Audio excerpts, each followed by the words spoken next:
Finally મિત્રો અમે નરાડી લગ્નમાં પોગી ગયા ને અમારા મામાનો છોકરો નીતિન મળી ગયો. આ બાજુ અંદર આવ્યા હતા આપણા ગામના ક્રિએટર ભરતભાઈ મળી ગયા. આજે સવારમાં ઉઠી ગયો ને આવતો રહ્યો દુકાન. આજે સવારમાં ઉઠ્યો તા મને ડાબી સાઈડ ની ડોક દુખતી હતી, ખબર નહીં હુવામાં શું કઈક આવડું આવી ગયું છે. સવારમાં પછી હું આવતો રહ્યો ધાબા ઉપર ને ધાબા ઉપર મારા બપાએ પૂઠા બધા ભેગા કરીને રાખ્યા હતા, કારણ કે આજે ભંગારવાળાને દેવાના હતા. પછી હું પાછો આવતો રહ્યો હેઠે ને હવે મારે જવાનું હોય રમવામાં આરે ધાંગધ્રા. પછી અમે બે હાલતા થઈ ગયા ધાંગધ્રા બાજુ.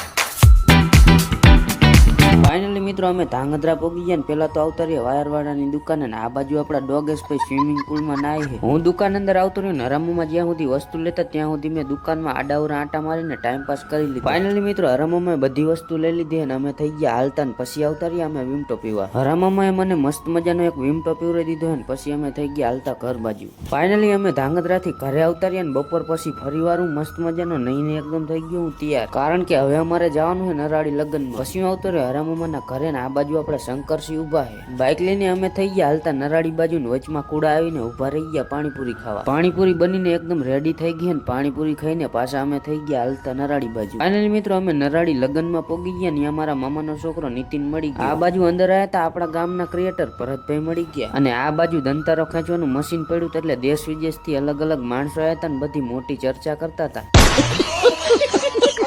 ફાઇનલી મિત્રો હાજ પડી ગઈ ને જમવાનો ટાઈમ થઈ ગયો એટલે અમે આવતા રહ્યા જમવા. થાળી ભરી લીધી ને પછી અમે બેસી ગયા જમવા. જમીને અમે અહીંયાથી હાલતા થઈ ગયા ને આવતા રહ્યા મારા મામાની વાડીએ. મામાની વાડીએ અમે આવતા તો રહ્યા પણ અહીંયા કોઈ નતું, કારણ કે બધા લગ્નમાં હતા. પછી અમે આવતા રહ્યા ધાબા ઉપર ને અહીંયા પવન મસ્તીનો આવતો હતો એટલે અહીંયા થોડોક આરામ કરી લીધો. ફાઇનલી મિત્રો વ્લોગને અહીંયા પૂરો કરી નાખીને મળશું હવે કાલના વ્લોગમાં.